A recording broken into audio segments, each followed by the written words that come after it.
Hello, you guys. Welcome to What Grinds My Gears. Oh, I'm just gonna speak frankly about it, about some stuff that's been on my mind, and I'm gonna offer up a quick opinion. What's been on my mind about it, starting with the sexuality topics. I guess that ain't never going away, so I must get used to talking about it. But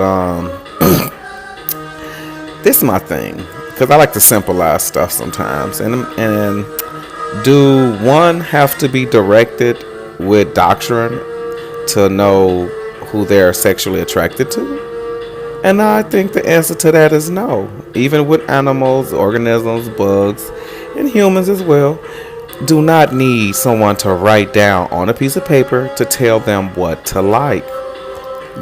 You, me, everything on this planet gravitates to what they like, okay? So if it's just in someone to like and screwing animals, it's just what they gonna do. You can tell them not to do it and they still gonna do it. So that's what I mean about that. And I'm not encouraging that by all means, okay?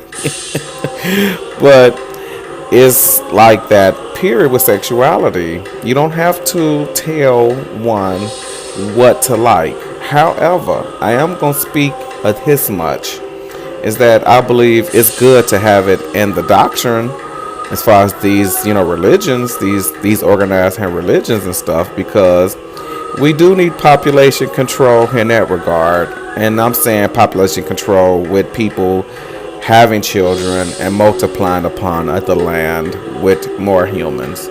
So it's common knowledge out to know that two men and two women cannot make a child, okay? So if it was not in there, that might be encouraged, hence the human population going to crap. So it is a good way to deter, but also I believe it's been put in there to test our humanity. All humanity can excel with sexuality. Straight people have to be tested too with sexuality. And a lot of us like to try to relive or live up to the standards and history of those who might be indoctrined or been recorded. And I believe that we taken away the true fundamental experience of being a human. All those scriptures are inside of any religion book or social book or whatever, or on any wall or tablet, is that person's or his or her account. That's why it's called his story, but it's pronounced history. But you splice it up, it's his story. So it can be even pronounced her story, just like I like to quote that from RuPaul. But so I think that we need to be careful when we're trying to relive, whether it's consciously or subconsciously, some of these doctrines or scriptures or even all that, whatever you want to call it, that's been left here for us, because all we reading is someone else's account. And if you studied in these doctrines and stories too, you will learn, like I have, that each and every person had a different account with the Most High. Each and every last one, they had a different account with the Most High. He worked, she worked, I call the Most High both, he, she.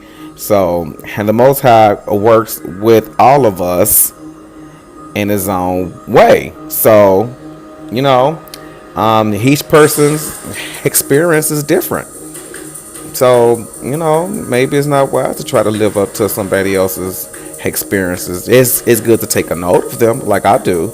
Like, I don't have a religion. My religion is the Most High can love, but want to get off of that. So, and you shouldn't need someone to write it in some tablet or scripture, period, to tell you what to like. You should know that on your own.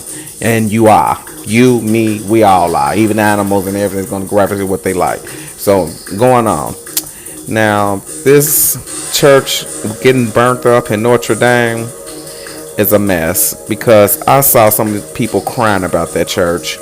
And I can only think that their pastor has failed them, because It's been taught, y'all, that church is in you, not some building. So we going to some building to seek salvation or a connection to the Most High is, to me, is ridiculous. I mean, it has its purposes. I don't want to just totally just knock it, but these people were crying over this building. Seriously, they don't know that the temple is them, it's us, it's you and me. You know, that's the temple.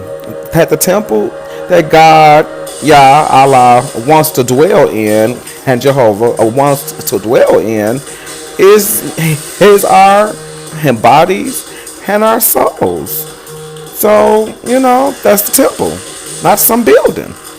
So, and then I watch other temples. I watched a movie, well, not a movie, but it was a documentary about this wall over there overseas. And I gagged because these men and women were like worshiping this wall. And I couldn't believe it. I'm like, there's worshiping this wall. Oh my God.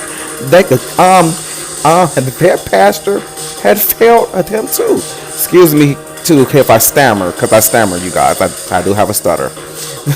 So, I was like, geez Louise, that pastor felt them big time. But it's been prophesied and been written that it was going to be a time where the blind will lead the blind and the deaf will lead the deaf. And I mean, I'm just saying, you just got these people out here that don't know what they talking about, and they don't know what they be doing, but they think they do. So, I guess when you live in a time where everyone think that they right, you can't tell them that they wrong.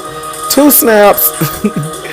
But I want to get to the well, like another topic too, and that's the like chemtrails.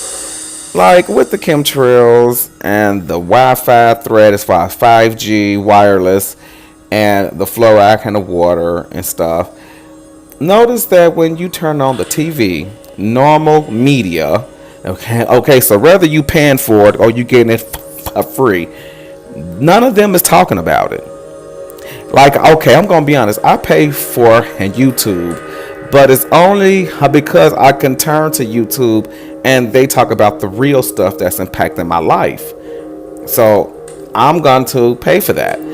I refuse to pay for cable or some type of media outlet that's not dealing with the stuff that's impacting me in my life. Let me make a good example of this.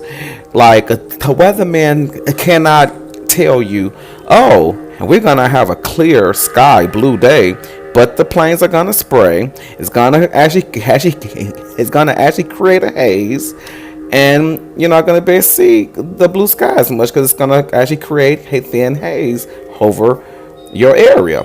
They don't tell us that, and they can't, because they will get fired, because this is all some crazy MK Ultra way of trying to control everybody, I guess. And it's not working on me, so I refuse to pay for these clowns. I call them clowns only because they stand to lose more. I don't have a bank account. I don't even have a bike. Okay? And I don't even have children. These people have everything. They even own skyscrapers. They have children. They have a lineage to pass on. I mean, they have these big bank accounts and cars, and they ain't saying nothing. Y'all can relax. They is breathing and eating, getting zapped the same way all of us is, but they're not saying nothing about it. It is designed to make you think that you're going crazy. And this is where people like me is met with people who think I'm talking about conspiracy theories and stuff, only because they're plugged into mainstream media, and mainstream media is going to make you feel crazy about the real things that's going on in your everyday life. Notice that you can watch a show and they could be sitting outside, have chemtrails over their heads. They ain't saying nothing. They don't even care about it. And so it's going to make you feel like, oh, dang. You know, so my thing is this. Why pay money for clowns? Because that's all, which they are, because they've been told not to say nothing. and you will gain more, but you will stand to lose more, especially compared to me. So they clowns. So my thing is, why would I pay for clowns if I can watch them for free? Something to think about. Y'all have a blessed day. Over and out.